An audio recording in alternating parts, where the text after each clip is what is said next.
네, 한국교회 갱신과 회복을 위한 신앙 고백 모임 제5차 기도회에 오신 여러분들을 진심으로 환영합니다. 먼저 우리 찬송가 38장 예수 우리 왕이여 하나님 앞에 올려드리면서 기도회 앞으로 나아가겠습니다.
우리를 대표해서 높은덕 광성교회 맹인호 장로님 기도 인도하시겠습니다.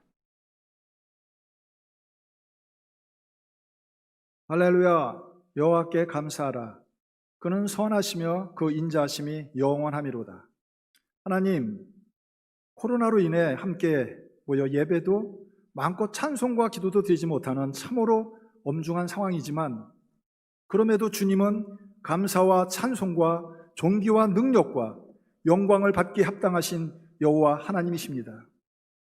코로나 이전과 이후가 어떻게 변화될지, 가정과 나라 열방 가운데 어떤 어려움과 위기가 닥쳐올지, 교회는 어떤 변화들을 겪게 될지 보이지 않는 길을 걷고 있지만, 주님은 역사를 주관하시고 이 모든 상황을 다스리시고 통치하고 계신 살아계신 하나님이십니다. 하나님, 한국교회 갱신과 희복을 위한 신앙고백 모임 가운데 오직 주님 한 분만 구하며 주님 얼굴만을 구하오니 주님 말씀하여 주시고 주의 얼굴빛을 비춰 주옵소서. 하나님, 코로나19라는 두려움과 절망 가운데 있는 세상을 향해서 교회가 세상의 빛과 소금이 되어 예수 그리스도의 이름으로 생기를 불어넣고 소망을 주어야 함에도 불구하고 드디어 세상의 비웃음과 조롱거리가 되고 걱정거리가 되어버린 모습이 참으로 비통하고 부끄럽습니다. 하나님, 한국교회를 불쌍히 여겨 주옵소서. 교회의 비참한 영적 현실을 볼 수 있는 눈을 열어주시고 마음을 찢으며 죄악에서 돌이키는 회개의 영을 부어 주옵소서. 하나님, 만몬과 탐욕에 물들어 부끄러움과 수치도 모르고 교회 세습에 불법도 서슴지 않는 교회와 이를 변칙적으로 용인하고 있는 교단총회의 잘못된 결의에서도 다시 돌이키는 회개와 회복의 은혜가 임하게 해 주옵소서. 교단과 한국교회 죄악들을 애통해하며 참여하는 마음으로 모인 신앙고백 모임을 통해서 교회의 거룩함을 이복시켜 주시고 교회가 교회되고 예배가 예배되는 본질적인 사명의 자리로 다시 돌이키게 해 주옵소서. 십자가와 부활의 산 증인된 말씀과 성령의 권능을 힘입은 초대교회와 같은 교회로 돌아가게 해 주옵소서. 세상은 점점 더 악해지고 영적으로 혼탁해지고 있는 이때 시대를 잘 분별하고 깨어 있어서 교회가 사랑과 정의와 공의와 평화를 선포하며 분단된 조국의 복음 통일을 통해 열방을 축복하며 이 땅에 하나님 나라 부흥과 선교 완성을 통해 주님 다시 오실 길을 예비하는 한국교회로 다시 쓰임받게 해 주옵소서. 하나님, 이럴 때일수록 우리 안에 있는 미움과 분노, 두려움이나 조급한 마음을 다 내려놓고 복음에 굳게 선 교회들이 함께 연합하여 서로 격려하며 기도의 자리를 굳게 지키게 해 주옵소서. 전심으로 기도하며 주님의 얼굴을 구할 때 주님께서 교회의 거룩함과 진정한 부흥을 주시고 무엇보다도 무너져가고 있는 다음 세대를 일으켜 세워주시며 위기가 기회가 되는 축복이 임하게 될 줄 믿습니다. 하나님, 오직 주님 바라보고 끝까지 인내하며 우리에게 맡겨주신 사명 잘 감당할 수 있도록 도와주옵소서. 이곳에 모여 함께 기도하는 신앙고백 모임과 함께 동역하고 있는 교회들과 사역자들과 성도들 한 분 한 분을 귀히 사용하여 주옵소서. 주님을 온전히 신뢰합니다. 주께 행하실 일을 기대합니다. 이 시간 예배 가운데 충만하게 임하실 하나님의 영광을 바라보며 감사드리옵고 거룩하신 예수님의 이름으로 기도합니다.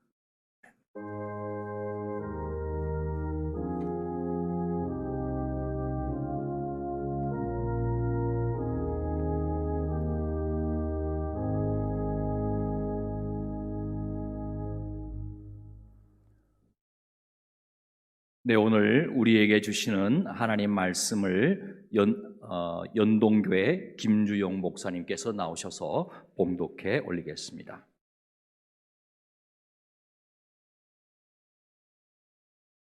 오늘 하나님이 주신 말씀은 신약성경 요한복음 21장 15절에서 18절 말씀입니다.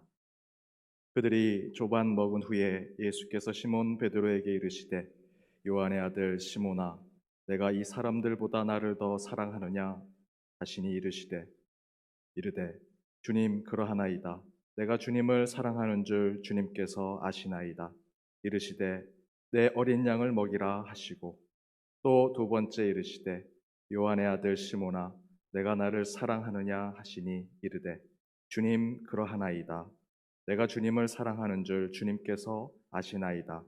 이르시되 내 양을 치라 하시고 세 번째 이르시되 요한의 아들 시몬아, 내가 나를 사랑하느냐 하시니 주께서 세 번째 내가 나를 사랑하느냐 하심으로 베드로가 근심하여 이르되 주님, 모든 것을 아시오매 내가 주님을 사랑하는 줄을 주님께서 아시나이다. 예수께서 이르시되 내 양을 먹이라.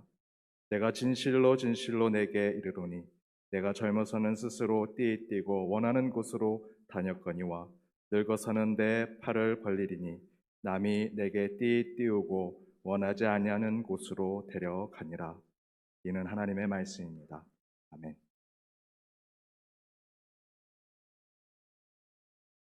이 시간 본 덕수교회 송동근 성도님과 노정현 권사님의 특주로 하나님을 찬양해 올리겠습니다.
이 시간 본교단 총회장을 지내신 정영택 목사님 나오셔서 궁극적 신앙 고백이라는 제하에 하나님 말씀을 전해 주시겠습니다. 경청하시기 바랍니다.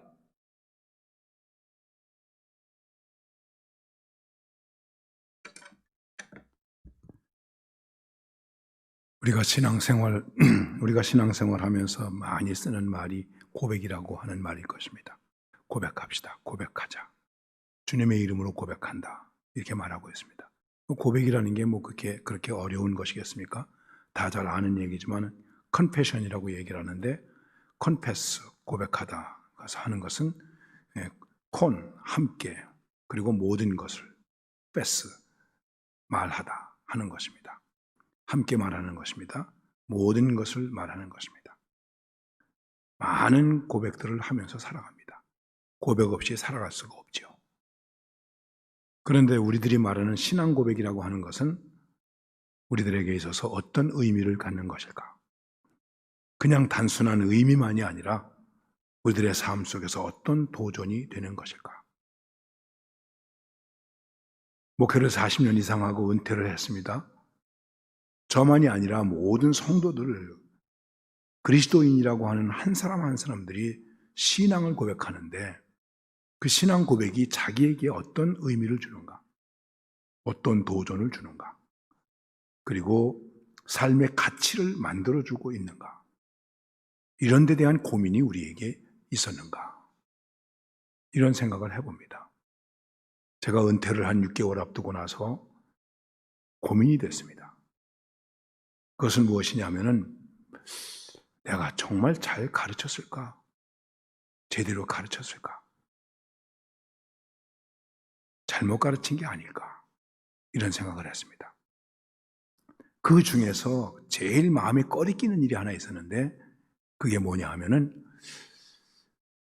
예수를 믿어서 복 받는다고 그랬는데, 또 나는 복 받으라고 얘기를 했는데, 심지어는 많은 목회자들이 주님의 이름으로 축원합니다, 축복합니다, 이런 말을 많이 하지 않습니까? 심지어는 어린 청년이 저한테 와가지고 목사님을 축복합니다 그러더라고요. 그래서 내가 너한테 축복해야지 네가 나를 축복하냐? 애비가 아들을 축복하는 거지, 이런 얘기를 한 적도 있었습니다. 내가 복이라도 하나 제대로 가르쳐 줬을까? 그리고 마태복음 5장에서 산상수훈을 읽어봤는데, 그 복에는 돈도 없고 명예도 없고 자리도 없고 아무것도 없더라고요. 오히려 가난과 핍박과, 이게 복이라고 되어 있더라고요. 어떤 목사님이 부흥회를 하면서 이렇게 말했대요. 내가 예수 믿고 복 받아서 목사가 됐고 큰 교회를 이루었고 내가 비행기를 1등석을 타고 다닙니다. 저는 예수 믿고 목사가 돼서 별로 복을 못 받아가지고 맨날 이코노미만 탔습니다. 믿음을 고백했다. 그게 뭘 말하는 것이겠습니까? 그래서 제가 오늘 말씀의 제목을 궁극적 신앙 고백이라고 얘기하는 것입니다. 신앙인들이 하는 신앙의 고백은 그냥 말하는 게 아니지 않습니까? 어떤 때는 우리의 신앙의 고백에 목숨을 걸어야 하는, 모든 가치를 담보해야 하는 그런 궁극성이 있다. 그게 우리의 신앙의 고백이 아니겠습니까? 잘 아시는 대로 칼바르트의 교회학 개론, 그 개요에서 보면 아주 간단하게 이렇게 말하고 있습니다. 믿음이 뭔가, 믿음이 뭔가 하는 것을 얘기하면서, 믿음은 알입니다. 그래서 faith as knowledge 이렇게 말하고 있습니다. 알므로서의 믿음, 지식으로서의 믿음이라고도 말할 수 있겠죠. 그리고 두 번째를 말합니다. 믿음은 신뢰이다. faith as trust. 그리고 세 번째를 얘기합니다. 믿음은 결단하는 것이다. faith as decision. 이 말을 confession이라고 말하는 것입니다. 그러니까 신앙의 고백을 한다고 했을 때는 그 고백 속에는 암과 신뢰와 그리고 결단이 있다. 그런데 이것이 간단하게 무엇을 의미하는 것일까 하는 것입니다. 믿음은 아는 것이다. 신앙의 고백은 알아야 되는 것입니다. 그 알면 지식과 인격, 이것이 분리되지 않는다는 것을 말하는 것입니다. 지극히 윤리적이라고 하는 것을 말하는 것입니다. 그리고 말합니다. 트러스트는 신뢰 아닙니까? 신앙의 고백을 합니다. 고백 속에는 신뢰가 있어야 되는데 바로 그 신뢰가 무엇을 만들어내는가? 관계를 만들어낸다. 신뢰가 없으면 관계를 만들어내지 못합니다. 그러면 어떻게 될까요? 불신이 되는 것이죠. 불신은 모든 관계에 신뢰가 없다는 것을 말하는 것입니다. 그러면 결단은 뭘 말하는 것인가? 내가 알고 신뢰한 것에 대해서 책임을 져야 한다. 우리가 무엇을 하겠다라고 하는 것에 대한 책임을 져야 된다는 것이죠. 예수님을 믿는 그 믿음의 고백이 있다면 그 믿음의 고백은 예수님에 대한 암과 예수님에 대한 진리에 대한 동의와 신뢰와 그리고 그것으로 인해서 사는 책임이 우리에게 있어야 된다는 것이죠. 가장 기본적으로 세 가지가 이루어져야 되는데 과연 우리가 신앙을 고백한다고 하면서 이것이 제대로 되어졌을까? 이거 되어지지 않았으니까 주여 주여 그래도 주님께서 내가 너를 도무지 알 수가 없다. 이 불법을 행한 자들아 내게서 떠나라. 이런 결과를 가져올 수밖에 없는 것이 아닐까. 다른 사람의 문제가 아니라 바로 나를 포함해서 한국교회의 많은 사람들이 이 함정에 지금 빠져 있는 것은 아닐까. 그럼 우리의 궁극적 고백은 무엇이겠습니까? 저는 베드로를 통해서 간단하게 세 가지를 말씀드립니다. 여러분이 다 잘 아시는 말씀인데 마태복음 16장 13절에서부터 말씀을 봐야 되지만은 잘 아시는 대로 15절에서부터 말씀을 보면 이렇게 말씀하고 있습니다. 이르시되 너희는 나를 누구라 하느냐? 시몬 베드로가 대답하여 이르되 주는 그리스도시요 살아계신 하나님의 아들이시니이다. 예수께서 대답하여 이르시되 바요나 시몬아 내가 복이 있도다. 이를 네게 알게 한 이는 혈육이 아니요 하늘에 계신 내 아버지이시니라. 우리의 궁극적 신앙 고백의 첫째 내용은 무엇입니까? 예수님이 누구시냐? 이거 모르고 예수 믿는 사람 없겠죠? 근데 이거 모르는 것 같아요. 저는 목회하면서 혼자 그런 생각한 적 많아요. 저분은 아무래도 예수를 안 믿는 것 같아. 교회에는 왔고 교회에서 직분은 가졌고 뭐 이런저런 일을 하는 것 같은데 아무래도 예수는 안 믿는 것 같아. 내가 예수님이 누구이신 줄 알았더라면 어떻게 됐을까요? 여기에 우리의 신앙의 궁극성이 있는 것이 아니겠습니까? 그래서 주는 그리스도시요 살아계신 하나님의 아들이십니다. 주는 그리스도입니다. 메시아입니다. 주님은 말씀하셨습니다. 이 고백에 대해서 이거 내가 알게 한 거 아니다. 하늘에 계신 아버지께서 알게 하는 것이다. 여기에 성령의 감동이 있고 신비한 역사가 있다는 것을 우리는 알 수 있습니다. 보다 중요한 것은 무엇입니까?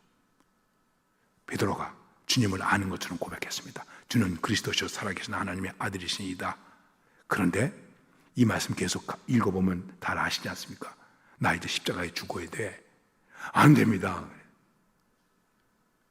예수님의 메시아됨을 부정한 것 아닙니까? 그리스도로 알았는데 그 그리스도가 어떤 그리스도이어야 하느냐에 대해서 동의하지 못했어요. 신뢰하지 못한 거예요. 그러니까 그 다음에 어떻게 됩니까? 예수님의 예수님됨은 메시아가 되어서 십자가에서 죽어야 되는데 그거 안 됩니다. 그러니까 야 너는 사람의 일만 생각하고 하나님의 일은 생각하지 않냐? 그리고 바로 뭐가 되죠? 사탄이 되는 거죠. 믿음을 고백하면서도 사탄으로 전락됐어요. 그 고백과 결단에 대한 책임을 갖지 못했어요. 그래서 고백한 것에 대한 자기됨을 갖지 못했어요. 사탄이 된 것이죠. 혹시 우리는 사탄으로 주님의 이름을 부르는 것은 아닐까요? 예수님을 어떻게 알고 있을까? 예수님에게 대한 고백과 그 고백에 대해서 나는 어떤 신뢰를 가지고 있으며 그것 때문에 내 삶은 어떤 책임감을 가지고 있는가? 예수님께서는 그 책임감이 무엇이었냐면 십자가의 길을 가는 것이었어요. 그리고 두 번째 우리는 궁극적 신앙의 내용을 찾아볼 수 있습니다. 여러분 다 잘 아시는 말씀입니다. 요한복음 6장에 가면 이런 말씀이 있습니다. 요한복음 6장 66절쯤 아마 되는 것 같습니다. 네. 66절에 보면 그때부터 그의 제자 중에 많은 사람이 떠나가고 다시 그와 함께 다니지 아니하더라. 예수께서 12제자에게 이르시되 너희도 가려느냐? 시몬 베드로가 대답하되 주여 영생의 말씀이 주께 있사오니 우리가 누구에게 가오리까? 우리가 주는 하나님의 거룩하신 자이신 줄 믿고 알았사옵나이다. 역시 베드로가 고백한 것입니다. 잘 아시는 대로 이 말씀은 오병이어의 역사 이후에 예수님께서 내가 하늘에서부터 내려온 만나다. 내 살은 참된 양식이요 내 피는 참된 음료로다. 이 말씀과 함께 나타난 결론입니다. 이 얘기를 듣고 사람들은 이해하지 못하고 다 떠났습니다. 그래서 예수님께서 12제자에게 말씀하신 것입니다. 너희도 갈래? 우리가 신앙 고백하고 믿음의 생활을 합니다. 그런데 뭐가 생길까요? 갈등이 생깁니다. 왜 갈등이 생길까요? 저는 간단하게 이렇게 생각해 봤습니다. 오병이어 역사 이후에 사람들이 예수님을 왕으로 삼으려고 했죠. 근데 예수님은 왕의 자리로 가지 아니하시고 내 피와 살을 너희들에게 음료로 음식으로 주는 것이다. 내 살을 먹지 않고 내 피를 마시지 않고는 살 수 없다. 그때 청중들이 뭐라고 얘기했을 것 같습니까? 간단하게 생각하는 거예요. 다르네. 우린 왕 삼으려고 그랬는데 다르네. 이렇게 할 줄 알았는데 다르네. 그러면 어떻게 될까요? 떠나는 것이죠.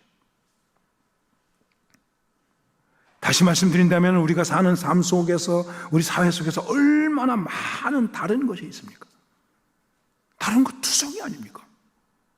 우리가 얼마나 다릅니까? 장로교만도 우리나라에 80개라고 하는 말이 있더라고요. 얼마나 다릅니까? 다르면 어떡하죠? 떠나는 거예요.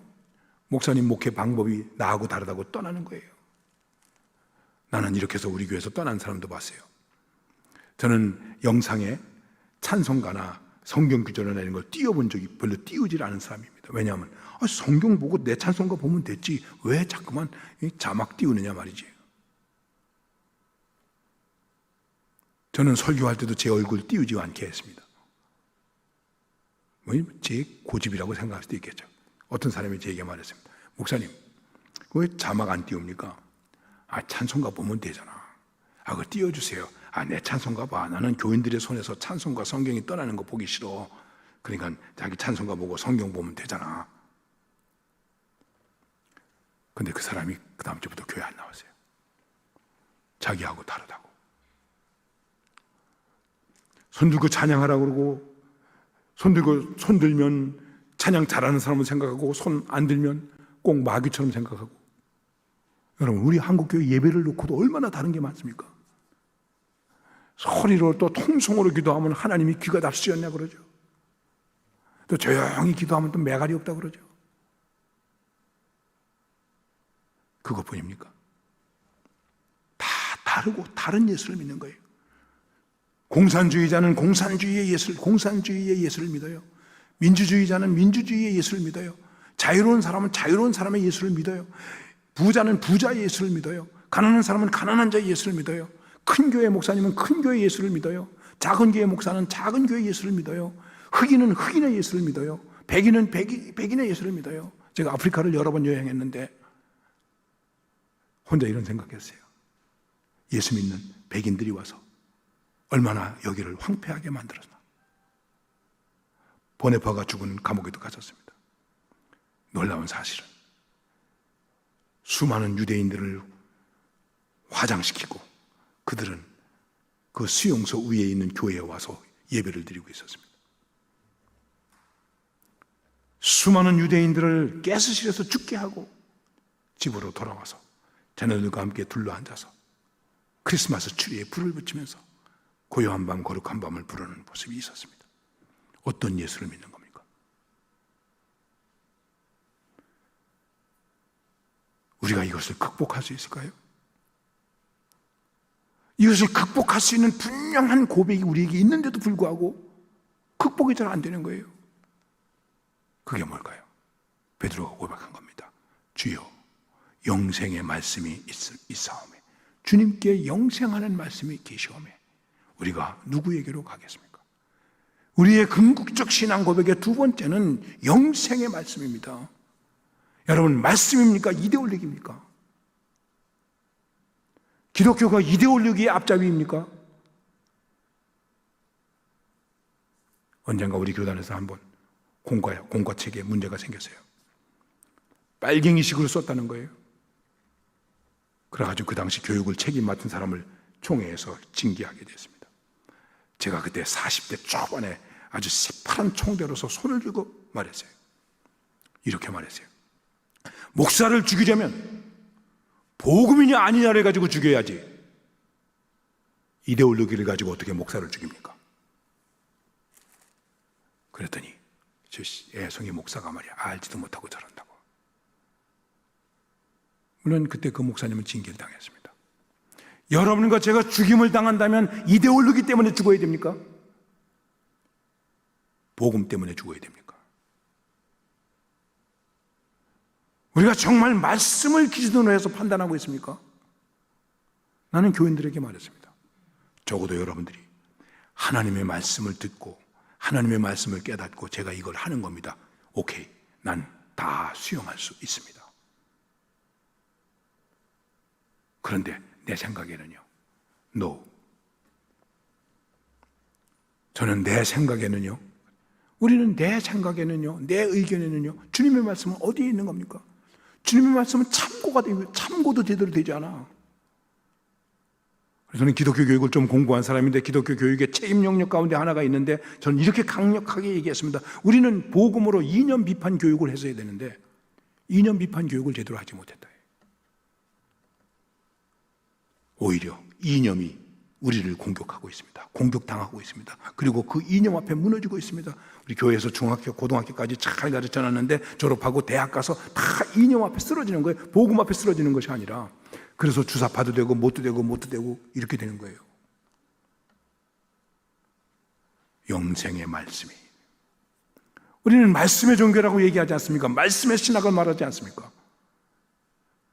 그런데 이 말씀에 대한 고백이 우리를 이끌어가고 있는 궁극적 신앙 고백이 되고 있는가 하는 것이죠. 이 말씀으로 다름을 극복할 수 있어야 되지 않습니까? 그런데 우리 계신 거는 말씀으로 갈라지는 거예요. 계속해서 말씀으로 갈라지는 거예요. 그리고 얼마나 신령한 사람들이 많이 있는지 계시를 받았다고 그래가지고 갈라지는 거예요. 하나가 못 되고요. 주여, 영생하는 말씀이 주님께 있는데 우리가 누구에게로 가겠습니까? 무엇을 하겠습니까? 우리는 말씀으로. 주님의 마지막 기도가 말씀으로 하나 되기를 원하는 기도를 하셨는데 그럼 우리는 하나가 되어야 되지 않습니까? 언제쯤 하나가 될까요?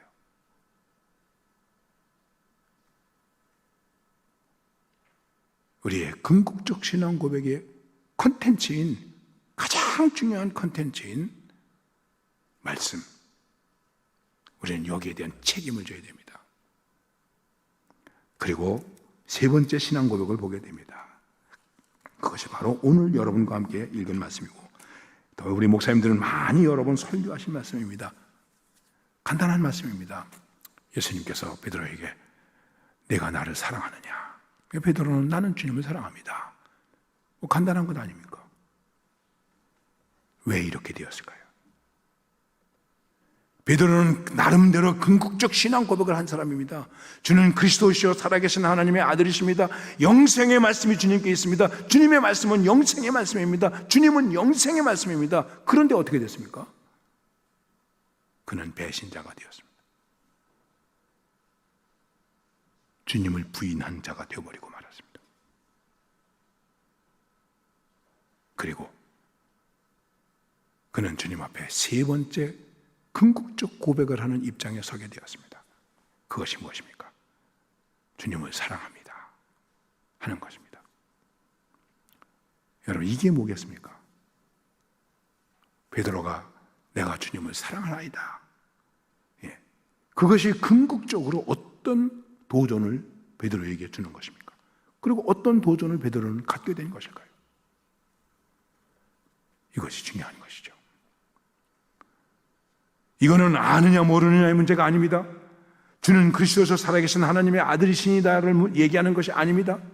영생의 말씀이 주님께 있습니다의 문제가 아닙니다. 정말 그 믿음을 고백한 사람이 책임을 지는 자신의 삶을 살아갈 수 있느냐 하는 것을 나타내는 것인데, 그것이 바로 무엇일까요? 사랑이라는 것이죠.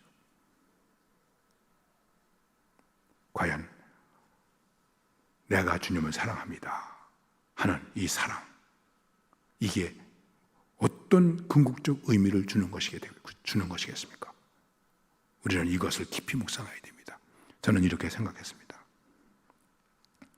가장 기본적인 것으로 이렇게 생각했습니다. 이거는 철저한 사명이다. 사랑은 사명입니다. 사랑을 위해서 살아야 하는 사명입니다. 말씀을 위해서 살아야 하는 사명입니다. 그리고 우리가 고백한 그분을 위해서 살아야 하는 사명입니다. 그래서 그 사명을 내 양을 먹이라고 말씀하는 것 아니겠습니까? 노는 것이 아닙니다. 그래서 이 사랑은 베드로에게 어떤 도전을 줍니까? 세컨 콜링이 되는 것입니다. 두 번째 소명이 되는 것 아닙니까? 여기에는 회개가 있었겠죠. 감격이 있었겠죠. 어느 그리스도인들의 가슴 속에, 그리스도인들의 삶 속에서 정말 내가 주님을 사랑합니다. 잘 아시는 대로 어거스틴이 하나님을 사랑하라, 그리고 내 마음대로 해라. 내가 주님을 사랑합니다. 이 고백과 함께 내가 내 마음대로 할 수 있는 그것이 무엇이겠습니까? 그것이 주님의 뜻입니까? 주님의 말씀입니까? 그래서 나중에 어떻게 됩니까? 이 사랑으로 사는 주님, 사랑으로 사는 베드로의 모습을 성경이 말씀하고 있습니다. 뭐라고 말씀하고 있죠? 내가 젊어서는 네 마음대로 다녔지만 내가 나이가 들어서는 띠띠우고 내가 너를 내가 원하는 곳이 아닌 내가 원하는 곳으로 데려가겠다. 이 사랑 속에는 내가 원하는 것이 아닙니다. 내가 바라는 것이 아닙니다. 내 의견이 아닙니다. 우리의 전통이 아닙니다. 우리의 이데올로기가 아닙니다. 주님께서 원하시는 것, 주님께서 원하시는 것을 그곳에 가서 팔을 벌리는 것입니다. 거기에 우리의 궁극적 신앙 고백에 대한 마지막 성취가 있게 되는 것입니다. 전설처럼 드는 이야기지만 그렇기 때문에 우리는 베드로가 마지막에 죽을 때 십자가에서 거꾸로 매달려 죽었다 이렇게 얘기하고 있지 않습니까? 왜 거꾸로 달렸을까요? 여러 버전이 많이 있는데 베드로의 마지막 죽는 장면을 영화에서 본 적이 있습니다. 베드로가 나를 거꾸로 달아주세요. 옆에 있는 사람이 물어봤습니다. 안타까웠겠죠. 아니, 왜 거꾸로 달려가려고 그럽니까? 그때 베드로가 이렇게 고백을 합니다. 물론 드라마에 있는 이야기입니다만 갚을 수가 없지. 난 갚을 수가 없어요. 자신은 주님을 사랑한다고 그랬지만은 그 사랑으로 사명을 다하면서 사는데 난 그래도 부족하다.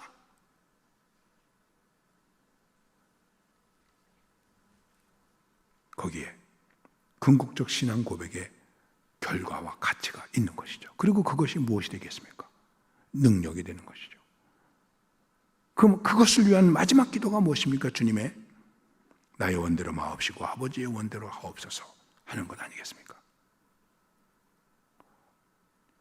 우리는 여러 가지 신앙의 운동이 필요합니다. 개혁도 필요합니다. 여러분, 개혁이라고 하는 것 다 아시는 대로 때려 부시고 고치는 겁니까? 에드폰테스 아닙니까? 그 자리가 뭐겠습니까? 난 우리가 이것을 고민해야 된다고 생각합니다. 정말 우리의 신앙의 궁극적 고백이 궁극적 목적을 이룰 수 있는, 그리고 그것이 우리들의 궁극적 목적을 이루어가는 과정이 될 수 있는 그런 것들을 우리가 어떻게 만들어낼 수 있을까? 이것을 위한 눈물이 우리에게 있는가? 이것을 위한 고민이 우리에게 있는가? 이것을 위한 기도가 우리에게 얼마나 있는가? 오늘 성령께서 여러분과 저에게 새로운 깨달음과 도전을 줄 수 있기를 바랍니다. 하나님 아버지, 우리는 늘 주님께 우리의 믿음을 고백합니다. 그 고백이 과연 내게 무슨 의미를 가는 것일까요? 어떤 도전을 주는 것일까요? 내 삶의 가치를 어떻게 이끌어가는 것일까요? 다시 한번 생각해 보게 하옵소서. 고민하게 하여 주옵소서. 주님을 사랑합니다 하는 많은 우리의 고백 속에 자기 왕국이 있고 자기 것이 있고 자기 전통이 있고 자기 이데올로기가 있고 자기가 우상이 되어 있는 그런 것은 아닐까요? 주는 그리스도시요 살아계신 하나님의 아들이십니다. 주님께는 영생의 말씀이 있습니다. 내가 그 주님을 사랑하나이다. 이렇게 궁극적 믿음의 고백을 가지고 나아갈 수 있는, 여기에서부터 우리의 신앙과 교회의 회복을 가져올 수 있는 이러한 능력과 은총을 허락하여 주시옵소서. 예수님의 이름으로 기도드리옵나이다. 아멘. 계속해서 다 함께 기도하기를 원합니다. 오늘 말씀으로 먼저 기도하기를 원합니다. 하나님, 신앙 고백이 고백되어지게 하여 주시옵소서. 믿음은 알미고 신뢰요 결단이요 책임인데, 주님, 우리가 주요 그리스도 되시는 예수님만 따르기를 원합니다. 다른 믿음, 다른 복음, 다른 예수를 쫓지 않기를 원합니다. 주님, 영생의 말씀을 따르기를 원합니다. 이데올로기를 따르지 않기를 원합니다. 좌로나 우로나 치우치지 아니하고 말씀 따라 살아가는 이 시대의 목회자와 성도 되어지게 하여 주시옵소서. 주님, 내가 나를 사랑하느냐 물으실 때, 주님, 제가 주를 사랑하나이다 고백하며 이 고백이 우리의 삶의 자리로 연결되어지고 이어지는 우리 신앙인 되어지기 원합니다. 목회자요 성도 되어지기 원합니다. 우리 이 고백으로 먼저 하나님 앞에 오늘 말씀 붙들고 나가겠습니다. 기도하겠습니다. 아버지 하나님, 그렇습니다. 아버지 하나님, 참으로 하나님의 은혜를 이 시간을 짜며 나아갑니다. 아버지 하나님, 믿음은 알미요 신뢰요 결단이요 책임이온데, 오늘 우리 시대 이 믿음이 너무나 가벼워졌습니다. 우리 목회자들마저도 이 믿음이 너무 가벼워져서 아버지 하나님, 믿음과 삶이 연결되어지지 않음을 아버지 용서하여 주옵소서. 아버지 하나님, 우리가 주요 그리스도이신 예수님을 믿는 믿음 위에 굳게 세워지게 하여 주시옵소서. 다른 믿음, 다른 복음, 다른 예수 따르는 것이 아니기를 소원합니다. 우리가 하나님을 진심으로 믿기를 원합니다. 하나님이라 부르며 황금 송아지를 숭배하지 않게 하여 주시고, 아버지 하나님, 특별히 이 시대 영생의 말씀을 따라가게 하여 주시옵소서. 좌로나 우로나 치우치지 아니하고 영생의 말씀을 따라가게 하여 주시옵소서. 이데올로기로 치우치지 아니하고 영생의 말씀을 따라가게 하여 주시옵소서. 간절히 간구하는 것은 오늘 아버지 하나님, 이 시대에 주님을 더욱 사랑하기를 원합니다. 우리의 전 인격으로 주님을 더욱 사랑하기를 원합니다. 아버지 하나님, 다른 어떤 것 사랑하는 것이 아니라 내 구주 예수를 더욱 사랑하는 은혜를 허락하여 주시옵소서.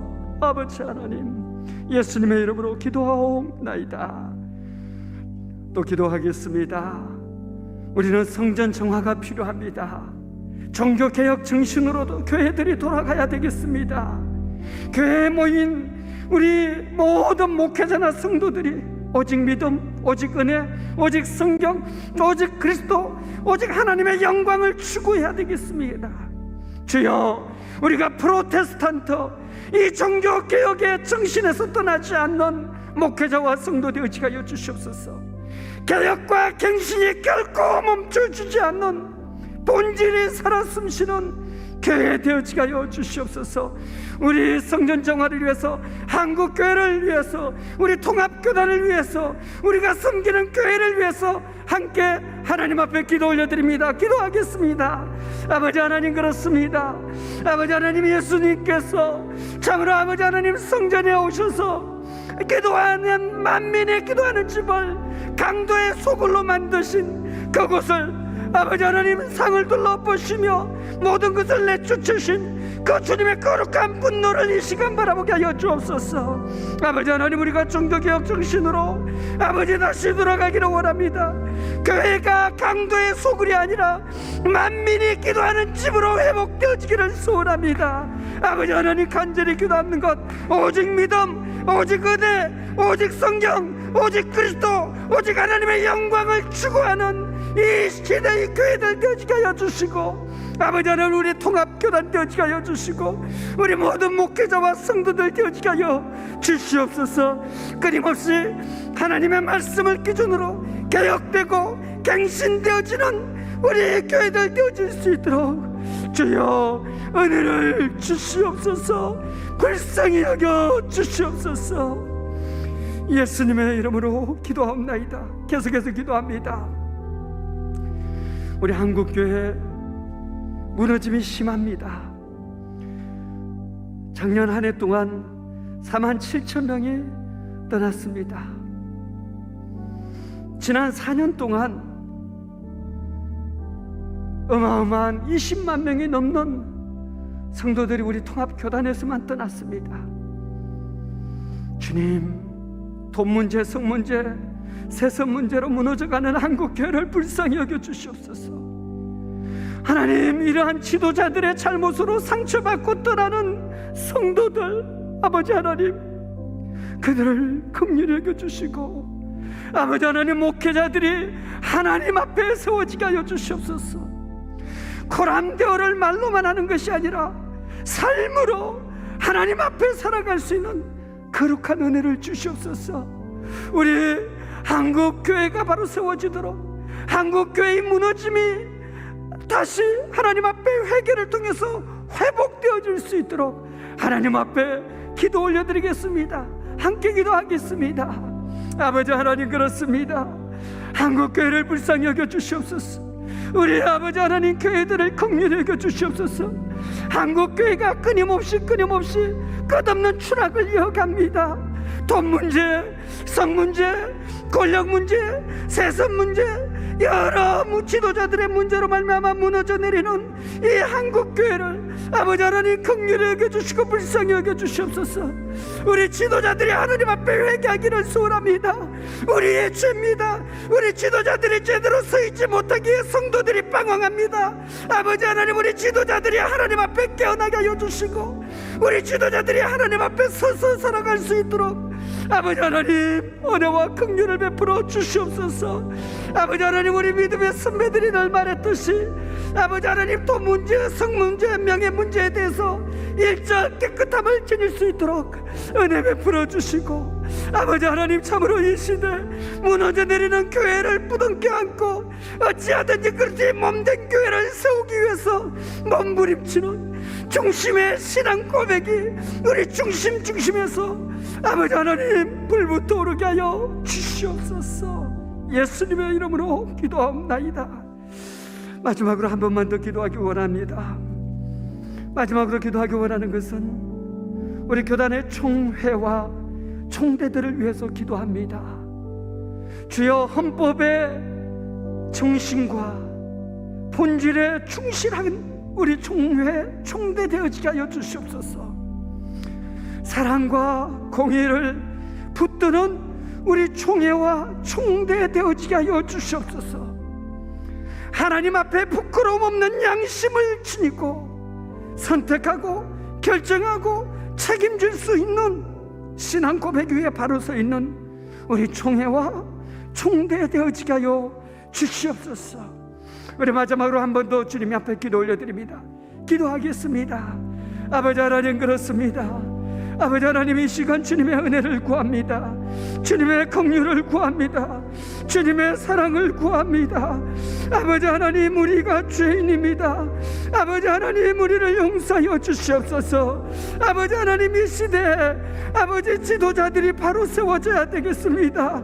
아버지 하나님, 우리 총회와 총대를 붙들어 주시옵소서.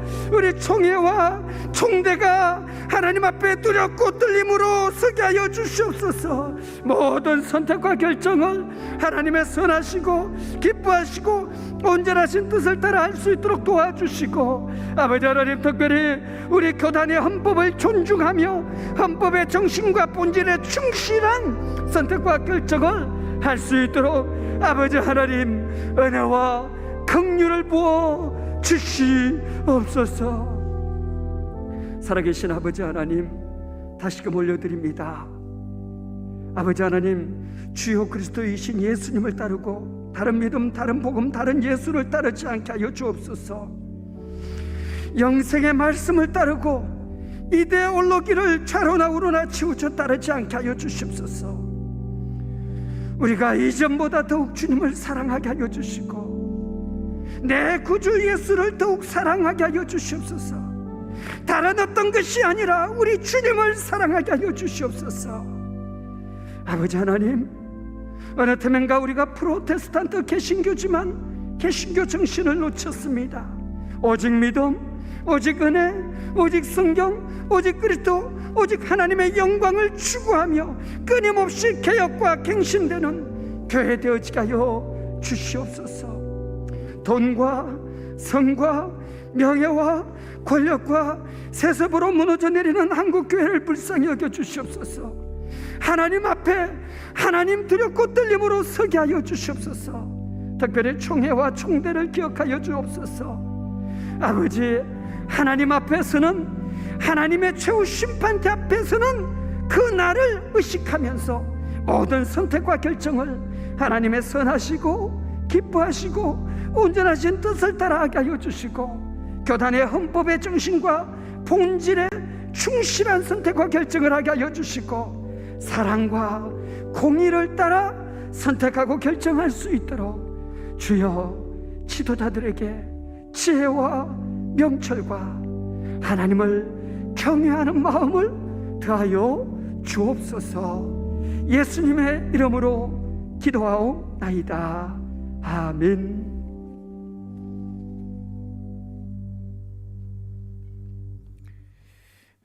이 시간에 한국교회 갱신과 회복을 위한 공동 신앙 고백문을 우리의 마음을 모아 함께 읽겠습니다.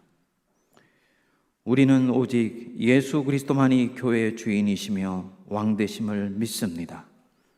우리는 어떤 경우에도 목회지를 대물림하지 않을 것을 공언합니다. 그것은 교회의 공공성과 거룩성을 훼손하는 비성경적 행위이기 때문입니다. 따라서 우리는 교회를 세습하지 않음을 다짐합니다. 우리는 2019년 백사회 총회에서 특정 교회의 세습을 허용한 결정에 비탄을 금할 수 없습니다. 이는 총회 헌법 28조 6항에 목회지 대물림 세습 방지법을 사문화시키는 것이었습니다. 우리 자신을 포함한 한국교회 민낯이 드러난 이 부끄러운 일에 대하 방기하고 침묵한 우리의 죄를 깊이 회개합니다.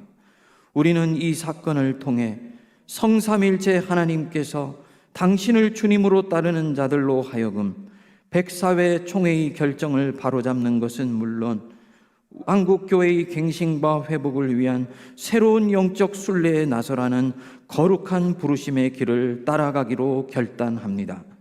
우리는 초대교회와 종교개혁 전통으로 돌아가는 것만이 한국 개신교를 갱신하고 회복하는 길이라고 믿습니다. 우리는 이 두 전통 위에 서서 교회를 새롭게 하고 살리는 일에 신앙고백 모임의 목회자들은 뜻을 같이 하는 모든 교회와 성도들과 함께 할 것을 고백합니다. 아멘.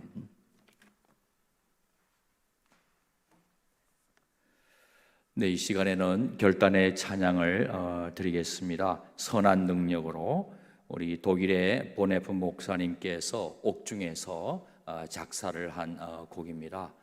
불의에 대해서 끝까지 저항하였던 한 목사님의 마음이 담겨있는 가사 곡으로 만든 이 선한 능력으로 다 함께 찬양하겠습니다.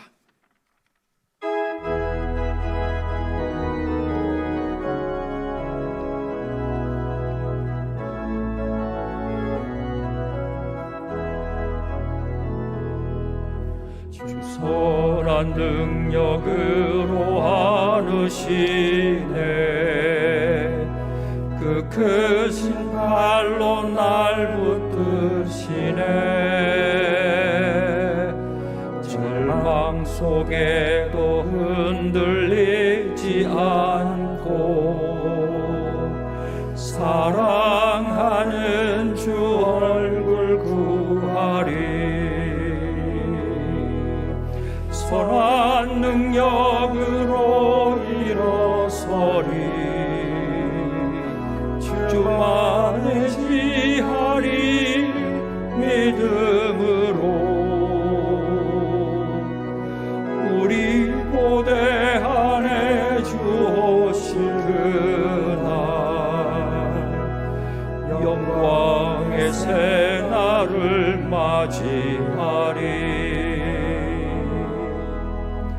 이전의 괴로움 날 애워싸고 고난의 길을 걷는다 해도 주님께 모두 맡긴 우리 영혼 끝내 승리의 날 맞으리.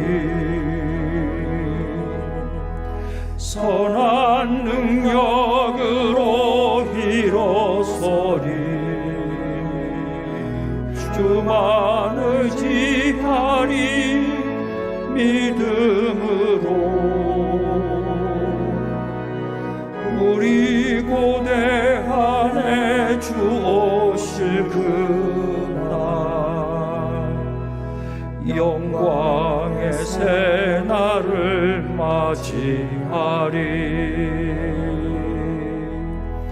주님이 마신 고난의 쓴잔을 우리도 감사하며 받으리. 주님의 남은 고난 채워가며 예수와 복음 위해 살리라. 선한 능력으로 일어서리. 주만 의지하리. 믿음으로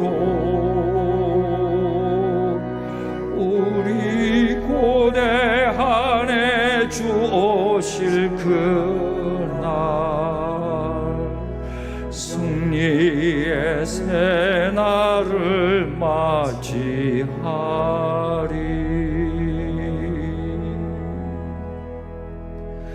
전 장로회 신학대학교 교수 이형기 목사님 축도해 주시겠습니다. 축도하겠습니다.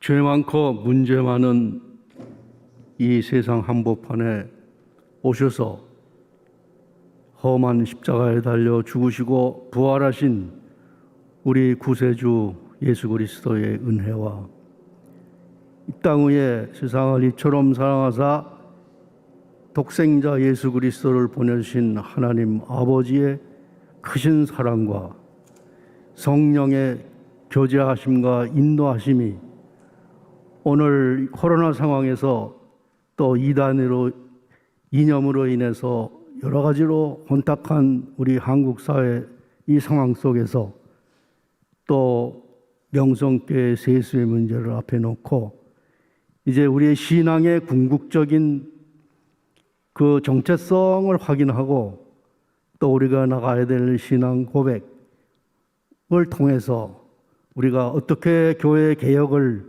위해서 일해야 될지 이제 결심하고 나아가는 우리에게 영원토록 함께 하시옵시기를 간절히 축원하옵나이다.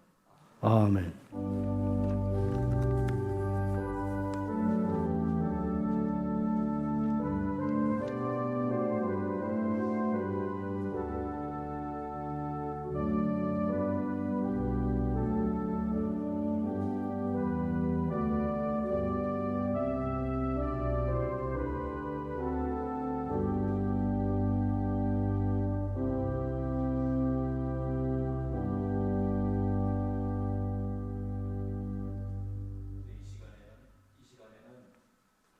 명성교회 수습안 결의 철회 예장추진회의의 집행위원장 되시는 이근복 목사님의 영상 활동 보고가 있겠습니다. 이후 거룩한 공교회로의 회복을 소망합니다라는 영상도 시청하시겠습니다. 주님의 평화를 기원합니다. 저는 명성교회 수습안 결의철회 예장추진회의 집행위원장 이근복 목사입니다. 오늘 총회를 앞두고 귀한 기도를 열게 하신 하나님께 감사드리고 또 이 기도회를 개최한 신앙고백 모임에 감사드립니다. 또한 저희 예장 추진회를 위해서 기도해 주시고 또 여러 가지 협력해 주신 여러분들께 이 기회를 빌어서 감사드립니다. 코로나19의 확산으로 인하여 교회가 크게 어렵지만 코로나 이후 교회와 총회가 새롭게 나아가는 출발선은 작년 104회 총회에서 명성교회 세습을 불법적으로 인정해준 수습안을 철회하는 마지막 기회가 이번 총회라고 생각합니다. 그래서 열심히 대책 활동을 하고 있습니다. 우리는 지난 6월 18일 안동교회에서 출범식을 가졌습니다. 배구의 총회 결의 철회를 헌의한 노회 대표들과 교회 갱신을 추구하는 목회자 단체들의 대표들, 원로 목사님, 교수님 등 70여 명이 함께 예배드리고 출범 선언문을 채택하고 또 여러 자료들을 배포하였습니다. 이후 지역별 총대 모임을 몇 군데서 진행하여 진지하게 총회에 대한 대책을 논의하였습니다. 그런데 코로나19의 확산으로 지금은 더 이상 진행하지 못하는 안타까움이 있습니다. 우리 입장을 알리는 소식지 1호를 가스펠 투데이에 전면 광고를 내고 이를 총대들에게 발송하였고 지금은 소식지 2호를 준비 중이고 그리고 우리의 뜻을 알리는 유튜브 선호편을 제작하고 있습니다. 지난주 어느 목사님이 본인이 속한 노회 총대들과 전 총대들에게 보내는 문건을 만들고 이를 다른 지역 교회들과 함께 문자, 우편등으로 보내려 한다는 소식을 받았습니다. 사실 우리 각자가 이런 노력을 사회 현장에서 구체적으로 실천하는 것이 매우 소중합니다. 더구나 배구의 총회가 온라인으로 진행한다고 결정하여 이상한 작전이 펼쳐질까 염려되는 바가 많습니다. 그러므로 더 많은 기도와 치밀한 대응이 요구됩니다. 성령 하나님의 충만하신 역사와 총대들의 변화와 감동을 통하여 이번 총회가 역사적인 결의를 할 수 있도록 계속하여 간절하게 기도하며 적극적으로 참여하여 주시기를 진심으로 부탁드립니다. 고맙습니다. 저희 아무지도 마찬가지예요. 함께 앉아서 이거는 하나님의 뜻이다. 총회에서 많은 총대들이 지금 이렇게 결론이 난 것은 그건 우리 기도에 대한 하나님의 응답이다. 변칙 혹은 술수 이런 게 아니라 저희는 순수하게 역사적 부름에 역사적 하나님의 요구하심에 땅을 여는 그런 준비가 되어 있고 총회 결의가 그냥 명성교회 세습 못하게 하는 결의가 아니라 우리 시대에 하나님께서 부르시는 그 부름에 응답하는 결의라고 저희는 존중하고 그러한 자세로 지금 남은 시간들을 잘 사용하려고 생각하고 있습니다.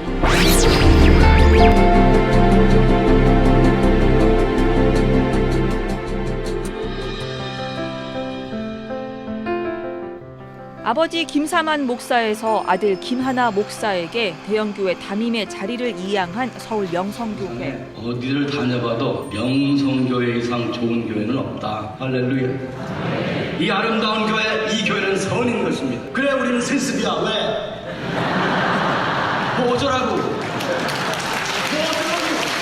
명성교회 사태가 새로운 국면으로 가고 있습니다. 부자 세습에 교단이 제동을 걸자 당사자인 아버지 김삼환 원로 목사가 반발하고 나섰습니다. 김 목사는 세습에 반대하는 사람들을 마귀라고 불렀습니다. 오늘 없이 진행하겠습니다. 이 명성교회 수습안에 대해서 찬성하시는 분은 손을 들어 표하시기를 바랍니다. 제서 1204명, 수수방 찬성이 920표가 파결되었음을 선언합니다.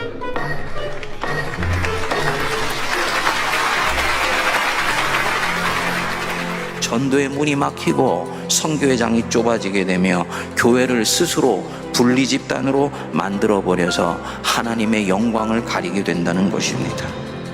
여러분, 교회를 재산처럼 부자지간 주고 받으려고 하는 것에 의문을 품으셔야 합니다. 성전에서 제사 드릴 그 재물을 돈을 주고 사고 파는 그 장사치들의 모습을 보고 그들의 상을 뒤집어 엎던 예수님의 거룩한 의분이 이 교회에 있어야 합니다. 사회 속에서 등대 역할을 했던 한국교회가 지금은 교회 세습과 여러 가지 문제로 갈 길을 잃고 헤매고 있는 것 같습니다. 교회는 하나님의 것입니다. 그렇기에 교회 세습은 하나님의 것을 사람의 마음으로 탐하는 죄입니다. 교회 세습은 일어나서는 안 되는 일입니다. 그것을 편법으로 피해서 세습한다는 것은 매우 불행한 일입니다. 사회적으로도 지탄받는. 교회가 커지면 그것이 목사님의 공로 때문일까요? 아니면 하나님의 은혜 때문일까요? 그렇게 교회가 커지면 목사님은 건물주가 돼야 될까요? 청지기가 돼야 될까요? 그 두 가지만 명확하게 한다면 저는 교회 세습은 있을 수 없는 일이라고 생각합니다. 그런데 교회가 생명력을 잃어버리고 이 사회의 짐처럼 인식되는 것 같아서 마음이 아픕니다. 총회의 헌법도 거스르면서 특정 교회에 세습을 용인했다는 사실은 총회의 권위를 흔들리게 하는 잘못된 판단이었다고 생각합니다. 이런 좀 세속적인 모습을 보이는 것에 대해서 많이 실망을 느끼게 된 사건이었던 것 같습니다. 희생 없는 신앙, 이것을 뒤집어 희생 있는 신앙으로 각자가 서 있는 자리에서 당의 선배들이 가셨던 길이 우리가 지켜야 할 십자가라고 생각합니다. 우리 총회는 이 부끄러운 일을 바로잡는 데 있어서 더욱더 단호하고 분명한 태도를 보여주셔야 합니다. 그 잘못을 인식하고 돌이키는 것이 하나님의 자녀들이 바르게 서는 길임을 잊지 말아야 할 것입니다. 매 예배 때마다 고백했던 사도신경, 거룩한 공교회로 회복되기를 소망합니다.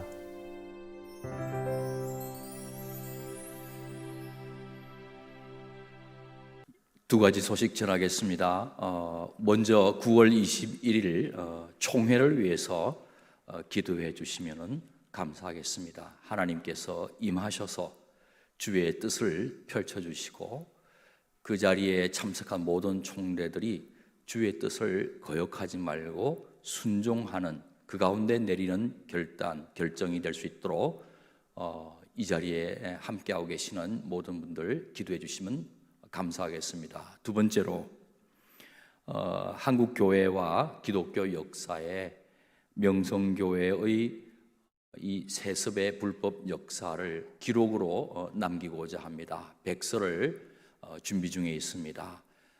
기도하시는 중에 감동받는 분들 물질로도 참여해 주시면 감사하겠습니다. 이 기록에, 이 역사적인 기록에 함께 마음을 모아 이것은 옳지 않다, 후대가 분명히 기억할 수 있도록 기록으로 남기고자 하는 일을 위해서도 기도해 주시고 물질로 참여해 주시면 감사하겠습니다. 모든 순서 마쳤습니다. 감사합니다.